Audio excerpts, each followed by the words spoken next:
पढ़ी लिखी post graduate बेटी जिसकी शादी महज 1.5 साल पहले बड़े अरमानों से की गई थी, उसकी जिंदगी का अंत बेहद दर्दनाक तरीके से हो गया।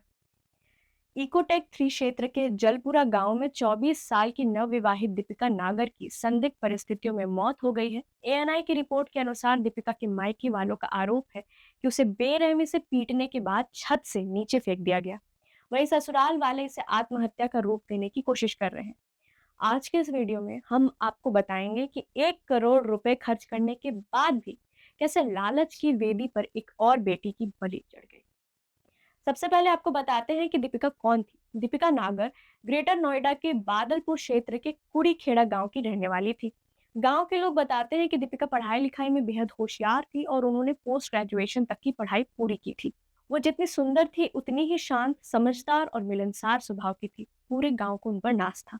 करीब 14 महीने पहले दीपिका के परिवार ने बड़े सपने देखते हुए उनकी शादी जलपुरा गांव के रहने वाले ऋतिक से कराई।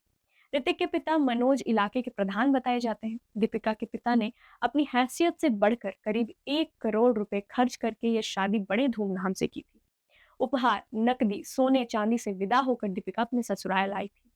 लेकिन किसे पता था कि ये विदाई महज 14 महीने की मेहमान है। शादी के कुछ ही दिनों बाद दीपिका के ससुराल वालों का असली रंग सामने आने लगा। मायके पक्ष का आरोप है कि इतने आलीशान दान दहेज के बाद भी ससुराल वालों की भूख शांत नहीं हुई। उन्होंने दीपिका पर दबाव बनाना शुरू कर दिया कि वह अपने पिता से एक फॉर्च्यूनर कार और 50 लाख रुपए नकद लेकर आए। जब दीपिका के परिवार ने असमर्थता जताई तो उस मासूम बच्ची को मानसिक और शारीरिक रूप से प्रताड़ित किया जाने लगा। दीपिका अक्सर रोते हुए अपनी माँ और रिश्तेदारों को फोन करती थी और अपना दर्द बयां करती थी। लेकिन हमारे समाज की मर्यादा और लोक लाज के डर से वो सब कुछ सहती रही। वो हमेशा यही उम्मीद करती रही कि शायद आज नहीं तो कल सब ठीक हो जाएगा, लेकिन लालच के अंधे भेड़ियों को उसकी बेबसी की तरस नहीं आया। अब बात करते हैं 17 मई की उस काली रात की, जब ये खौफनाक वारदात हुई। पुलिस को शुरुआती सूचना मिली कि दीपिका ने दहेज प्रताड़ना से तंग आकर छत से कूदकर जान दे दी है। लेकिन जब दीपिका के मायके वाले अस्पताल पहुंचे तो वहां का नजारा देखकर उनके पैरों तले जमीन खिसक गई। ससुराल पक्ष के लोग दीपिका को लहूलुहान छोड़ के अस्पताल से भाग गए थे। दीपिका के चाचा और परिवार का दावा है कि दीपिका के शरीर पर गंभीर चोटों के निशान थे। उसके शरीर पर किसी धारदार हथियार से वार किए जाने का गहरा जख्म भी था। परिवार का सीधा आरोप है कि दीपिका को पहले बेरहमी से मारा पीटा गया और फिर इस वारदात को एक हादसा या खुदकुशी साबित करने के लिए उसे छत से नीचे फेंक दिया गया। ये एक सोची समझी साजिश के तहत की गई दहेज हत्या है। इस घटना के बाद से दोनों गांवों में तनाव और मातम का माहौल है। एएनआई की रिपोर्ट के मुताबिक पुलिस ने तुरंत कार्रवाई करते हुए मृतका के पिता की शिकायत पर दहेज हत्या समेत कई गंभीर धाराओं में मुकदमा दर्ज कर लिया है।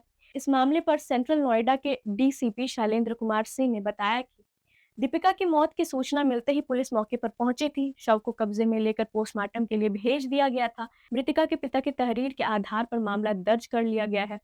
मुख्य आरोपी पति ऋतिक और ससुर मनोज को गिरफ्तार कर लिया गया है। आगे की वैधानिक कार्रवाई जारी है। पुलिस अब पोस्टमार्टम रिपोर्ट और दीपिका की मोबाइल फोन कॉल डिटेल्स खंगाल रही है ताकि सच सामने आ सके। वैसे आपको क्या लगता है, ससुर मनोज और पति ऋतिक को क्या सजा मिलनी चाहिए? अपनी राय हमें कमेंट बॉक्स में जरूर लिखें और सटीक खबर के लिए जुड़े रहें हमारे साथ और देखते रहें प्रभात खबर। प्रभात खबर .com, विश्वास वही, रफ्तार नहीं।